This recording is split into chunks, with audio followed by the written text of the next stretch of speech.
Welcome back, everybody, to Amaya 365. And today we have another amazing episode. Thank you so much for joining me. I have so much to talk about, so let's jump right into it.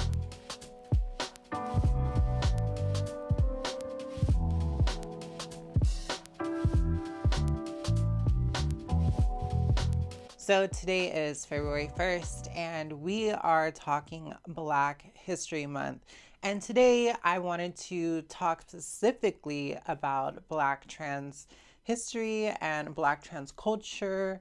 And so I think I'm going to start off a little bit somber because unfortunately, on January 6th of 2019, one of our trans sisters, Dana Martin, was shot and killed in Montgomery, Alabama.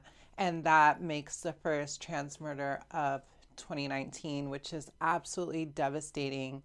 You know, trans women, especially trans women of color, are being killed at an alarming rate. It's devastating to our community. So I wanted to start with that.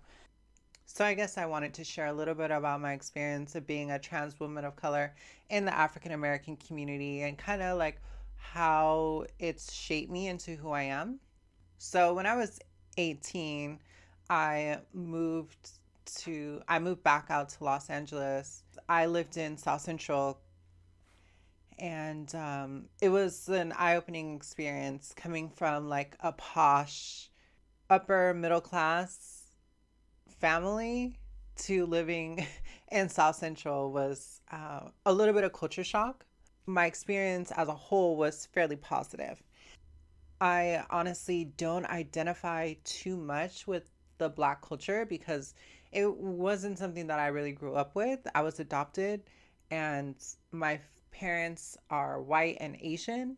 So we lived a very Caucasian life, like I said, very upper middle class. So I was educated.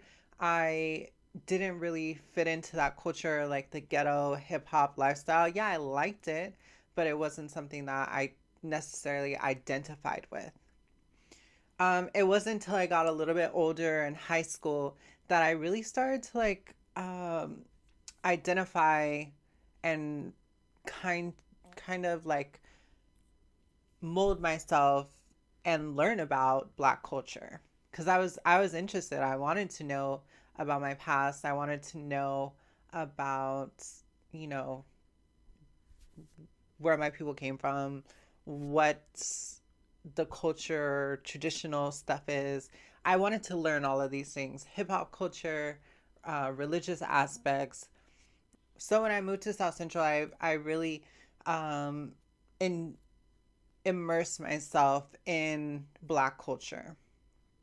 I, I hung out with the people in the neighborhood. I got to know the community, but I also took part in like the festivities, Juneteenth events, and I started going to Black hair salons, and I really started to get a feel for like how I fit into the Black community, and I really started to learn that being light skinned, I I was more sought after. That more people were attracted to me because more Black people were attracted to me because I was light skinned. So when I transitioned, I realized that the community, the African American community, kind of changed as well. From me going from a light skinned gay boy to a trans woman of color was totally different. So as a light skinned gay boy, I felt like I was definitely way more accepted. And it was easier to just kind of get, move within the community. Yeah, people would say like, oh, yeah, you're gay, or, they would have like they would act funny sometimes. It wasn't as bad as when I fully transitioned. When I transitioned, I learned that the African American men who were attracted to me as a trans woman would only date me or message me or want to be with me in secret. Like they didn't really want to date me in public. They didn't want to go out, or didn't want to be seen with me around their friends. And so they were labeled as like down low or undercover, just kind of closeted about, wanting to be with a trans woman. So the men were closeted. And then I found like that the women became really catty. Like I felt that, I don't know, I almost felt like black women would go out of their way to clock me or to make it known that I was trans. They were very vocal about it. And so I found that I had to be a little bit defensive around black people because I always I always felt attacked almost. Like I always had to have a wall up because I never knew going in what the outcome was going to be, if they were going to accept me or if it was going to be a hostile situation.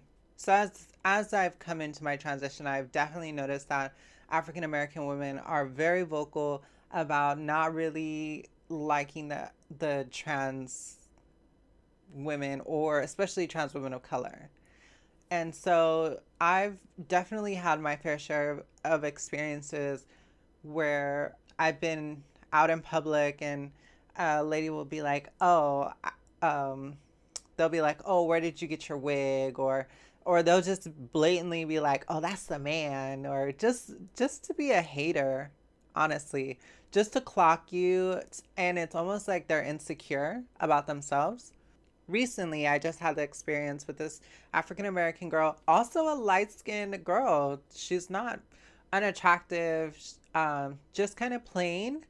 But she was so threatened by me as a trans woman and a trans woman of color, um, because I was friends with her then boyfriend.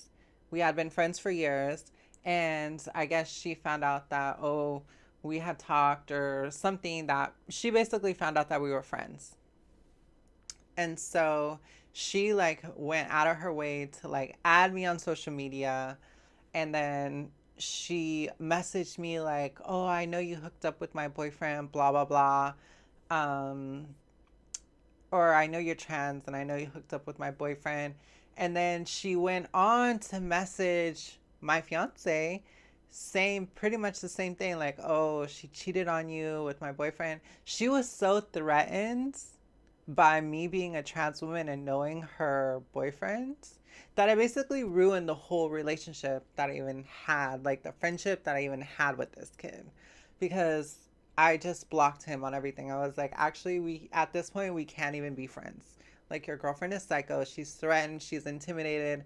She isn't confident in herself, and now she's like bringing drama to my life, like spitefully bringing drama to my life. So I had to nip it in the bud, and I was like, I'm too secure in my relationship, and my fiance is too secure in this, that we're not even going to deal with this. Block, delete, repeat.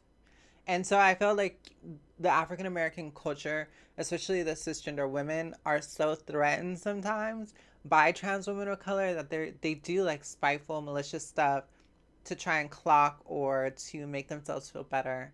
So that's just one like really nasty experience. And like I mentioned, they've tried to clock me in public before, and I've had other incidents, but I've tried to like thicken my skin and not let it get to me. So those are a couple topics, interesting, deep little topics, food for thought as we go into Black History Month to think about.